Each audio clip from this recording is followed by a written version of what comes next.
watching News 25. Local coverage you can count on. News 25 is brought to you by J.K. Nelson Law, voted best of Las Vegas. Give them a call, 702-727-9900. News 25 is also brought to you by Desert View Hospital. You can count on us.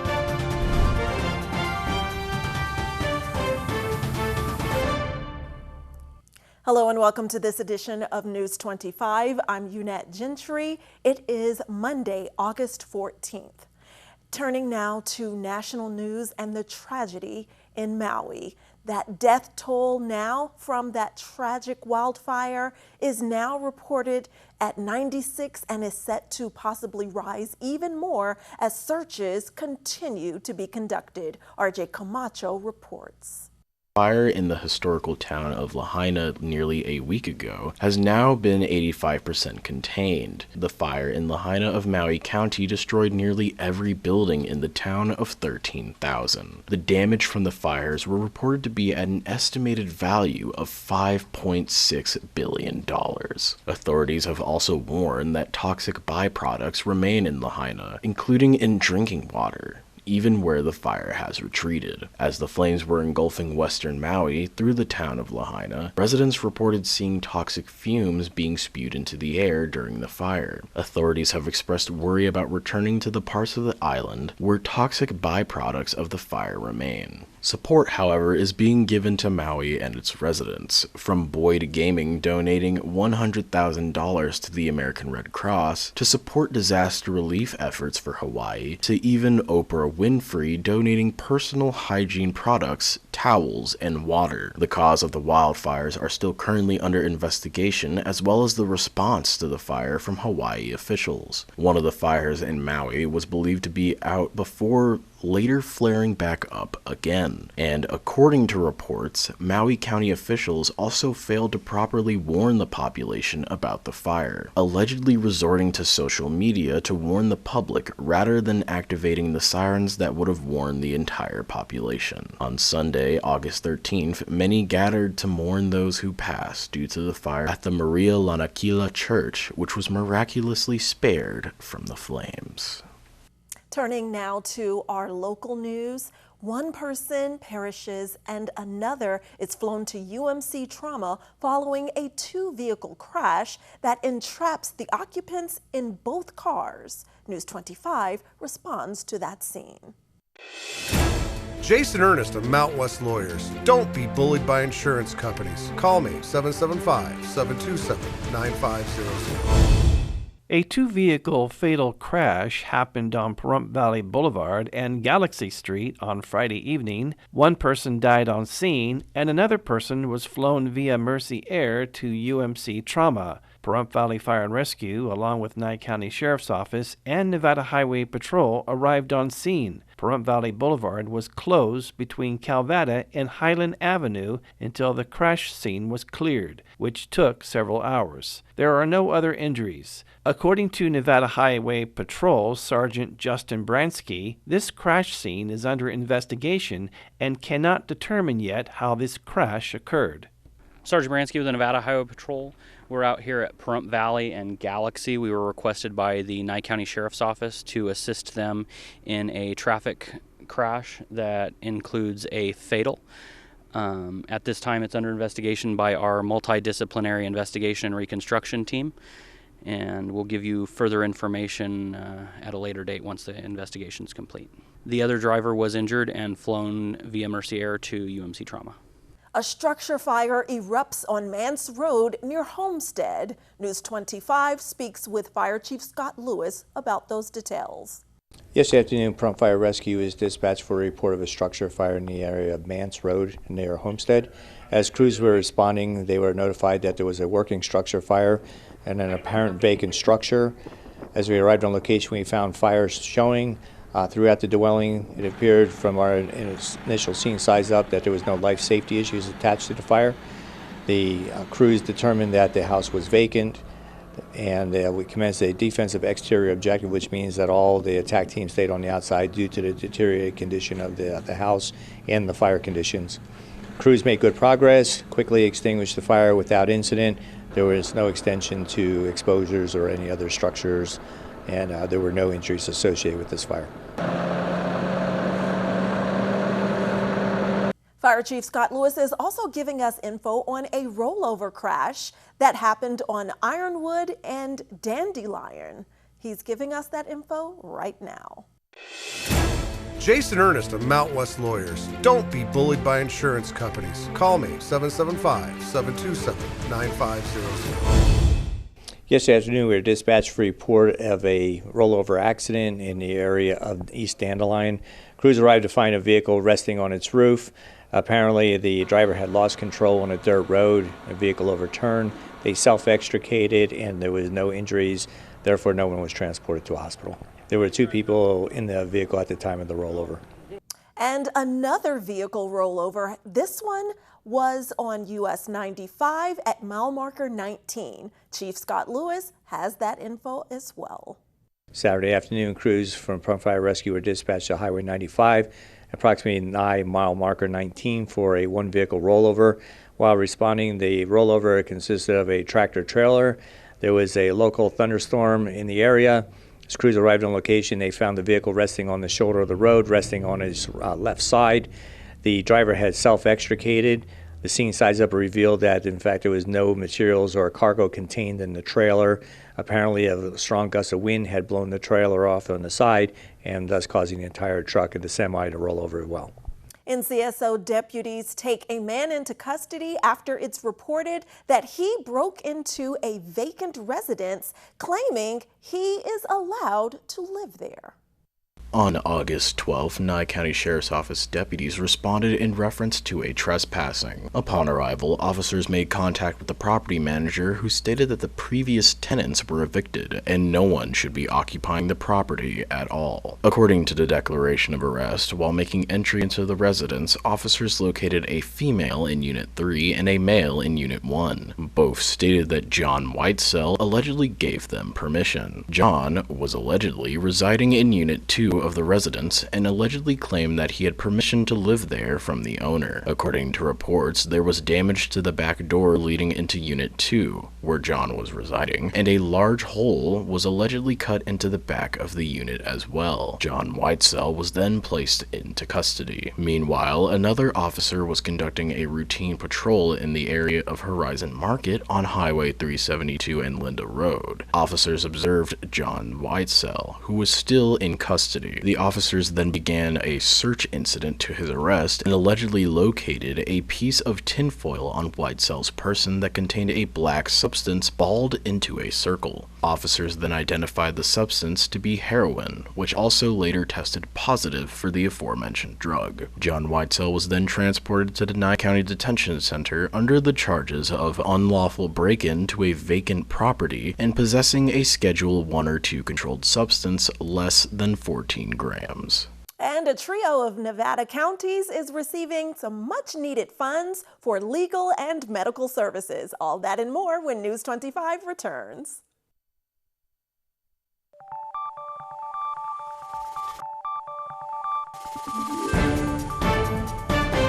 You're watching News 25. Local coverage you can count on.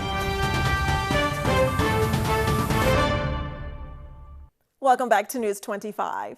Well, 3 Nevada counties are receiving funding aimed at supporting first responders and the justice system.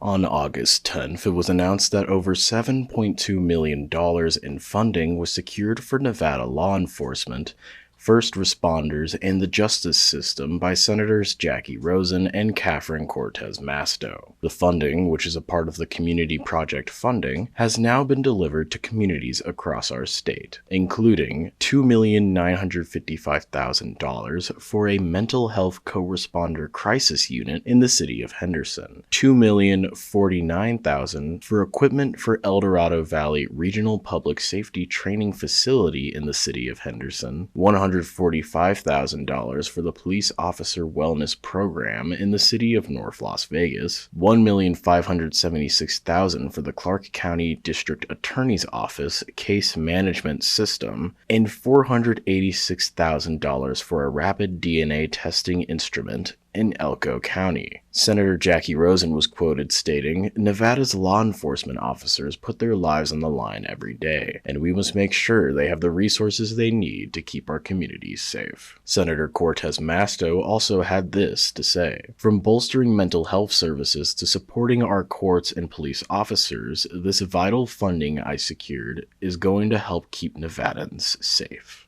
Well, if you are an avid yet thrifty shopper like me who's always looking for a good deal, heads up, the next Treasurers Trust property online tax sale will be held in a couple of weeks. Mikey Ruhan has all those upcoming details. There are 50 parcels offered for this online tax sale. Minimum bids range from $1,397 to $10,386. All parcels are in Pahrump. The online-only auction will be run by bid4assets.com starting September 5th at 8 a.m. and ending September 7th. Closing times will vary. Deposits are due by 1 p.m. Wednesday, August 30th. The settlement date is by 1 p.m. September 11th. Potential bidders must place a $500 deposit in certified funds, and a 10% or $100 minimum will be added to the winning bidder's cost. There is also a $35 processing fee on your $500 deposit, making it $535 to participate. For more information and updates, visit nycountynv.gov. Nye County's animal shelter manager is giving us an update on their success and reminding us about the All Clear the Shelter animal nationwide promotion that includes free adoptions. Today's Rescue a Pet segment is brought to you by Realty Executives in Action. Put the team at Realty Executives in action for you. So we're here today kind of discussing the success of the Nye County Animal Shelter. We were met with several obstacles all year long, and we actually were able to end our year with a 96% positive placement rate, which is really exciting. Definitely a huge pat on the back to my staff members. We're very proud of that. As a reminder, it is required by law that you report all found animals within 24 hours to Nye County Animal Control. You can do so in person or by calling us at 775-751-6315. At the shelter, we are currently nearing capacity. We are getting very excited for our annual promotion, which is Clear the Shelter. It's a nationwide promotion where we push the adoption of all animals within the shelter. That means that all fees will be waived. So you can come down to the shelter Monday through Friday, 10 a.m. to 5 p.m., and all approved adopters will have their adoption fees waived. All right, now here's Mikey Ruhan giving us a look at sports. Time now for your News 25 look at sports. The day with the Stanley Cup Tour continued. Here are the Carlsons and baby Carlson with the cup. Adorable. Las Vegas Aviators took the final game against the Sacramento River Cats yesterday, 11-5. They're off to Reno to play the Aces tomorrow. Las Vegas Aces were a nightmare for the Atlanta Dream yesterday. Aces with the win, 86-65. They host New York Liberty tomorrow evening for the Commissioner's Cup. Las Vegas Raiders kicked off their preseason in dominating fashion. They were victorious against the 49ers on Sunday, 34-7. They play the Rams this Saturday in LA for their second postseason game. Congratulations to the Henderson Little League team. They advanced to the Little League World Series, which kicks off this Wednesday in Williamsport, Pennsylvania at 3 p.m. And that's your look at sports on News 25. Can this back-to-school time of year affect your kids' mental health? We'll take a closer look after this break.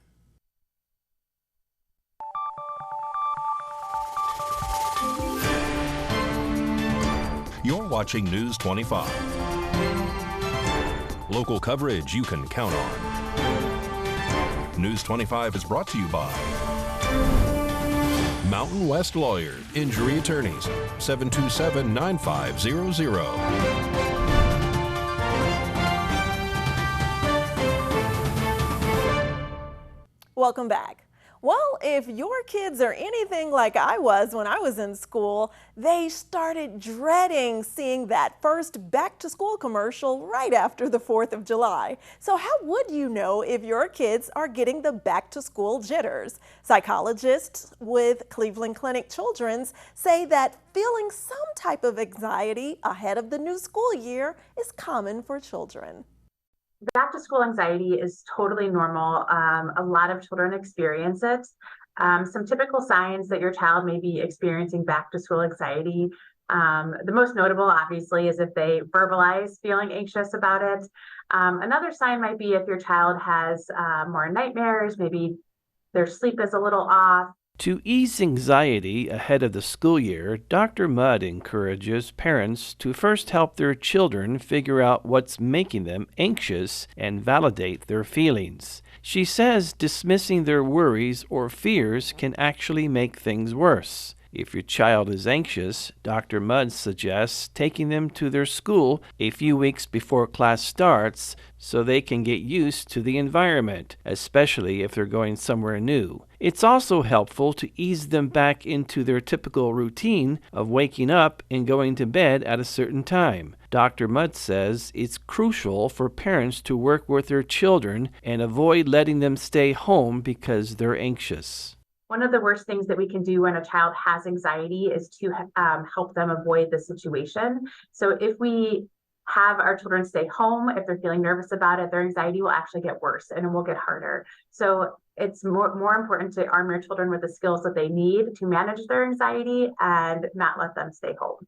And if your child continues to struggle with anxiety, medical experts say that it might be time to seek additional help from a mental health professional.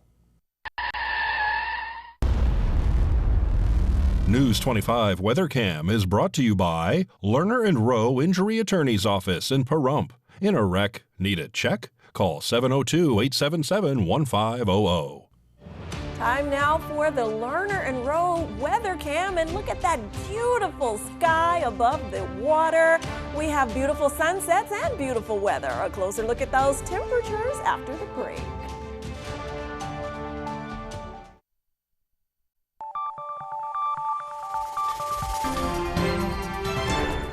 News 25 weather is brought to you by Dairy Council of Nevada. Undeniably delicious, undeniably dairy. Enjoy what's real.